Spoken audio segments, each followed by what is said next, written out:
এই দেখ দেখ দেখ, মেয়েটা কত সুন্দর দেখতে, পুরাই হেব্বি। স্কুল যাচ্ছিলাম, মাত্রই ক্লাস 10-এ পা দিয়েছি, হঠাৎ পিছনে কতগুলো ছেলে উপরোক্ত কথাটি বলেছে। আমি পেছনে না তাকিয়ে সোজা সামনে হাঁটতে লাগলাম। তাও ঠিক ছিল, কিন্তু একই ঘটনা প্রতিদিন ঘটতে লাগলো।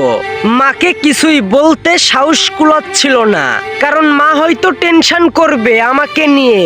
আজকে আবার স্কুলে যাচ্ছিলাম, কিন্তু আজকে ব্যতিক্রম ঘটেছে। আজ ছেলেগুলো রীতিমতো ইফটিজিং এর চেয়েও বেশি অসভ্যতা আর বাজে আচরণ করছে। কোন রকম বাসাতে এসেছি, আমি মনমরা দেখে মা বলল, কিছু হয়েছে মা? কিছু না মা, বল মা।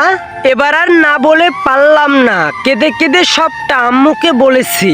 কিন্তু কিছু করার নেই, থাকি চট্টগ্রামে ভাড়া।